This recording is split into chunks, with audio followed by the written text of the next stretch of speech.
Hey everyone, it's Clint. Welcome to Sweetcast, and I want to talk about perception is reality. Everybody says that like it's some perfect truth, but it really isn't. It's kind of disappointing actually. But the guy that came up with that phrase, I totally forgot his Marshall something. He was a big advertising guy, and he said perception is reality, meaning that whatever the public perceives as a truth, they're going to act on it, and therefore it becomes like it's reality. What it doesn't say is that perception is truth.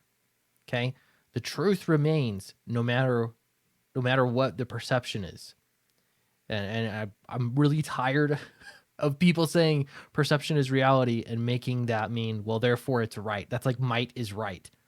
You make it right if you hate somebody enough. We'll get into it. I don't want to be cryptic here. We're going to get into some specifics. This was an article written about Allegiance Arts and the Brightwisers from the Arkansas Times, and it starts off fine, but then it kind of gets into some weird territory. So we're gonna skip the fine stuff and go right to the weird territory. Before we get into that, though, Fatal is on Indiegogo right now. Check it out. We've passed. Hold on, let me refresh this thing. I know we've passed $47,000. Yeah, there we go. Appreciate everyone that has backed the campaign. We've had a really good weekend for sales, actually. So thanks everybody. The week ahead of us, I think hitting that $50,000 stretch goal is the aim, and we're very close to doing it. So if you haven't backed it yet, help us get there, and we will appreciate you and love you forever. Thank you. All right. So this article came out, Human Interest Story, where they usually gush over, whatever they want to, and then later in the article, they wax poetic about their own personal thoughts and insights that really have nothing to do with the story. That's pretty much the form for every story like this out there, and that's fine if you're writing something about some guy that makes bagels. But in this case, you're talking about the comic book industry. You're talking about Allegiance Arts and the Brightwisers, and what I've seen is the strangest set of mental gymnastics by I don't even care whatever journalist wrote this. Okay, so first I got to address something. If you post something publicly, write something publicly, make a video publicly, and somebody else responds to it publicly and disagrees with you, that is not harassment. That is not hatred. Okay? If somebody goes after you and tries to ruin your life, tries to get you fired, relentlessly stalks you, they won't leave you be, then yeah, that's messed up. That's wrong. Whatever you want to call it, you can call it what you want. But those are not one and the same thing. Okay, to put that clear. So I'm responding to this. This is not me trying to ruin someone's life. This is me responding to falsehoods. Okay, perception is not reality. All right. So they talk about the Brightwisers, talk about the deal with Walmart and all that jazz. Meanwhile, so this is out of left field. Meanwhile, one subplot remains a bit more ticklish. The Brightwisers worry some people in the comics world. So the way that they were this, the Brightwisers worry some people in the comics world because of their friendliness with comic creators who have fostered a toxic subculture within comics. Wow, a toxic subculture within comics. What could that possibly mean? If you come from the world of playing video games or something, sometimes I like to play Rocket League, and you make one mistake and people on your team will just go after you. They'll flame you, tell you you're trash, all that kind of stuff, and or they'll throw the game if they get upset. They'll just help the other team win. They'll be terrible. That to me is toxic. When we're talking about the internet, that's what that means. The terminology means. What they're trying to do is equate that kind of behavior by some people with being an actual Nazi. And we'll get into the Nazi stuff. It's coming, trust me. Okay, so the Brightwisers worry some because they're friendly with comic creators who have fostered a toxic subculture within comics. Who? Specifically name who. Now, this is the problem when when you've got group branding and you have a group identity, it works two ways. Same thing with Antifa. The reason why everyone knows Antifa is a terrible group is because they're all defined by each other's actions, which is probably fine with them anyway. But in comics, this is why it gets tough. This is why initially, whoever created the label Comicsgate was trying really hard to do a disservice to people by labeling them as a group, and they're automatically defined by their lowest common denominator, which is, it's a terrible thing. It makes it very difficult to be an individual when you're labeled as a group. So that's annoying. Again, the door swings both ways, though. Toxic subculture within comics. I talk about toxic subcultures in comics all the time on this channel. Like, how about all of the secret predatory stuff that has gone on behind the scenes in the comic book industry that just spilled out a couple months ago? How about the Whisper Network and specifically trying to get people blacklisted from comics? Is that toxic? Does that count? I think so. There's just no group to call them. They don't have a name. If they don't have a name, you can't all define them together and lump them together. All right. So in a shrinking industry, don't say that. That's toxic if you call the industry shrinking. In a shrinking industry where most creators publicly cheer new ventures, some of their peers are so wary of the culture fight, they have declined to comment for this story. Who did you ask about the Brightwisers? You asked somebody that has a bad taste in their mouth, and therefore they refuse to comment. And because of that, now that has become the rest of our problem. All right. The Brightwisers are adamant that they're building an inclusive, non-political platform, and that they don't support those who would pick on others in the comics community. I've seen lots of picking on others in the comics community. You've probably seen it too. It's out there. What I do is don't pick on people. I've made some mistakes. I've disagreed with people, but I don't want to relentlessly pick on people. Okay, or like operate by what in common layman's terms is toxic. Again, that is a far stretch. That is a far reach from being a Nazi, a literal Nazi. That's a totally different thing, but they're going to go there. Let's see. To examine that tension requires asking the sneakily heavy question of who comics are for. Okay, so now they're moving into something else. I can tell you with 100% certainty, I have never in my life met a single person, Comicsgate, that has ever said that comics are not for a certain subgroup of people. Never. Nobody operates under that thinking. If you have found somebody that believes that believes that comics are only for, straight white men or whatever, tell me who that person is. I would like to talk to them. I'd like to interview them and see how they came up with that. I'm calling this BS right now. This is not true. What this does is it's a call for virtue signaling. You're asking people to specifically lay out alphabetical numbers, POC, all that. They have to virtue signal to prove that they're not the bad guy. This is what you have set up. There is nobody that believes that comics, an entire medium, only exists to serve one person by one demographic of person, or everybody but one demographic of person. That's ridiculous. And the more that you say it, I know people will say perception is reality. That's what people believe. No, that is what a journalist has asserted. And the fact that they keep saying this kind of stuff over and over and over again does not make it true. It is a lie. Okay, so he goes off on another tangent. I gotta find. He goes back to. Come on. All right, here we go.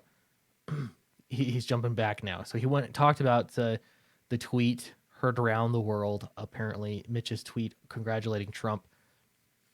The truth is, it went way beyond that. The fact that Trump won the election already had comic book creators just rabid and foaming like dogs. That would have happened no matter what. Okay, so some people got mad at Mitch about tweeting congratulations to Trump. Okay, does that make them a toxic group? No, you'll never have anyone write an article and say that that was toxic. Why is their behavior, internet lowest common denominator behavior, excused? Why is this a one-way street? This doesn't make any sense. All right, so Mitch's tweet activated two factions. Some people lobbed at them the sorts of insults like to send they'd send to the president. Meanwhile, people inclined to support the president stood up for him. What you've just described there is what has been happening all over the entire country for the past 4 years. Same stuff. We're in a weird, strange political climate, and the reason we are is because journalists like this go out of their way to make sure that they're stoking up controversy. They're feeding a toxic environment. All right, acrimony simmered. Then the following summer, some in the more conservative faction tagged harassing tweets aimed at feminists and trans people and young women in the industry with Comicsgate. Some fans and creators lumped the Brightwisers in with the faction. Yeah, so they're saying that the Brightwisers aren't bad people, but they were lumped in with bad people. So that's not good. Again, I would love to have names and specifics. If you don't have names and specifics, this is ridiculous. Gosh. Why can names and insults be hurled only one direction? It would be better, certainly, if they were hurled in no direction. But when you're talking about the internet, you're talking about huge chunks of people with anonymous accounts. They can say whatever they want with no consequences. The consequences then fall on the rest of the creators with their names that are actually out there to answer for. But it only works one way. The media will not ever write an article and say that there's a toxic environment in the comic book industry that is perpetuated by comic book pros. And those comic book pros should be defined by things that their fans are saying online, that, whatever anonymous accounts online are saying. They're never going to say that, but they will do it the other way. For some reason here, though, they made an exception for the Brightwisers, and they go out of their way to do that. There are Nazis out there, but not the Brightwisers, apparently. I don't know who they interviewed that gave them this information, but would not give them their name. But my guess is that they're lying. It's just not true. All right. To simmer, some conservatives. Let's say it's not just conservatives, but whatever. Some fans and creators lumped the Brightwisers in with the faction that was hurling abuses at people. I saw plenty of abuses flinging around. So when people are fighting on the internet, why are you picking a side like it's one-sided? It seriously is ridiculous. It's like a food fight, and you're trying to figure out who the good guys are. All right, things came to a head in 2018 when the Brightwisers canceled a scheduled appearance at this convention. They said it was over safety concerns. Okay, well, what does that have to do with anything? What does that have to do with anything? They tried to make it sound like it's a Comicsgate thing. It really isn't. Besides, it wouldn't even be Comicsgate that they would be concerned about. That doesn't make any sense. If they were supposedly on the same side, why would they be afraid? It doesn't make sense. Okay, like other internet movements marked by harassment, you mean like the Whisper Network and mainstream comic book industry? Is that an internet movement marked by harassment? Comicsgate thrives on vagueness. Well, I don't know. That's one of my least favorite things about Comicsgate is the vagueness about definitions. And that's why I stopped trying to define it. The truth is there's no organization. Everyone has an opinion. That's the natural vagueness that exists in the world. Okay? When you're talking about individuals, that's how it is. If there was a political platform, you could define it. You could go to one leadership point, and they would define it for you. Okay. In this case, you're just talking about a bunch of people, and depending on who you ask, they're going to have a different opinion. So don't waste your time. Talk about a specific individual. All right. One of its proponents, a comic artist named Ethan Van Sciver, here it comes, described it on a YouTube channel called Comic Artist Pro Secrets in 2018 as a community for depossessed right-wing and moderate comic book professionals who can no longer get work in this blacklisted, disgusting, politically oppressed industry it's become. Okay. I've heard him define it several different ways, but so doesn't this kind of point back at the comic book industry being a toxic group of individuals? If this is the perception that there's a blacklist, isn't that reality? It doesn't work two ways. You'll see. A rational person would prefer to steer clear of its blast zone. Wow, and that is a statement by the author. Irrational people trying to understand comics in 2020 instead might open up dozens of browser tabs, watch hours of YouTube, and reach out to comic creators who reply by saying they don't want their names in a story that touches on Comicsgate. As for instance, from one writer, I'd rather not furnish a quote because Comicsgate people just destroy people's lives, and I wouldn't go near them with a barge pole. Wow. Whose life has been destroyed? It would be great to have a specific. You've just created a boogeyman, and that's the problem with a group name. That's the intent, not the problem. That's the intention of a group name. It's to lump everyone in together, and then all you have to do is define this boogeyman. You don't have to have specific examples. You don't have to have names. You don't have to have anything like that. Whose lives have been destroyed? I've seen a lot of people with destroyed lives in the comic book industry, and if you think that that all of the wickedness in the industry has come from Comicsgate, you've got a surprise ahead of you. Some of the most petty people I have ever seen in my life work in the comic book industry. And the more I learn, the more I'm just shocked. I don't want to be working in the industry like I used to, because I understand how it works now. I see the game. I'd much rather be doing my own thing. And of course, associating with good and honest people that are trying to do their best. Yeah, I mean, that's it. Those are the people I try and associate with. All right. Okay, there's his definition. Okay. A rational person would prefer to steer clear of the blast zone. Irrational people would go through all this nonsense. Okay. But a deep dive turns up a little impung in the Brightwisers. The perception that I'm having a hard time reading. The perception that they're aligned with Comicsgate seems to rest largely on their being polite to creators and other people find abhorrent. Okay, so here's the problem. You're relying on other people's perceptions. You just said that. So the Brightwisers being polite to people that other people find abhorrent. Does this sound like a food fight scenario?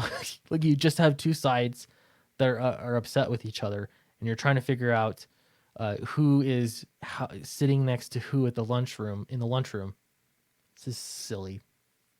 So here's the problem: is when they look at specifics, and in this instance, they're looking at the Brightwisers specifically. They're saying, clearly, they're having a hard time squaring what they've heard from this anonymous source with the Brightwisers that they've met in person, because the Brightwisers don't seem to be toxic people. Meanwhile, this person online says that they're associated with terrible people. Who are those terrible people? Could you name names and give us specific examples of what makes them terrible? I haven't seen anything. It's not hard to see why they'd try to be diplomatic. For one, they're not publicly political. Most people aren't. Who is publicly political? Ask yourself that. Gosh. A certain tweet notwithstanding, for another, they've been running crowdfunding campaigns and trying to draw broad support from fans and investors. They've tried not to take sides. It's a tightrope they've been walking. Today, they would be very much prefer to focus on their business. Everyone would love to focus on their business. Let's see. There was another quote in here. The Brightwise saying no one should have to go through what we went through. Gosh, there was a great quote in here. Okay, here we go. This is from some writer. I believe they were anonymous. Somebody they asked questions who was telling them about Nazis. All right. So the remember this article started when we got into it, talking about the toxic environment. I told you what I think of when I think of toxic. It's name calling and that kind of little petty stuff that exists everywhere. It does. But here it's going to go up the next level. Okay. He says, our industry was created by a bunch of Jews. Why is he bringing up Jews? By a bunch of Jews who had nothing to do, nothing in front of them but starving, says Fabrice Spalacchi. I'm going to say this wrong now. French Jewish immigrant and comics creator who's behind Spider-Man Noir. Spider-Man Noir, by the way, you know, that book always bothered me because Aunt May was a legit communist. I think Spider-Man too. They're like legit communists. Okay, you might recognize as the black and white Spider-Man into the Spider-Verse. Okay, so it was like, we have to do something because we can't pay for study. We can't be doctors. We can't be lawyers. We have to eat. To me, hate group as a whole are a betrayal of who we are as an industry. We are the children of Bob Kane, Stan Lee, Jack Kirby, and Joe Simon, who were Jews who came from nowhere. He just listed a whole bunch of Jews. So now this has gone from being toxic to actually hating Jews. I've never met a single person, at least that has openly ever said that they hate Jews. Never. That's insane.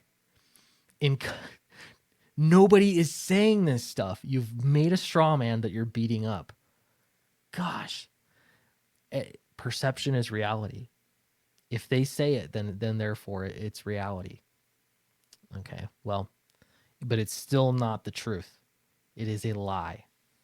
The rest of this article, he kind of just waxes political and, you know, talks about how America is problematic, essentially.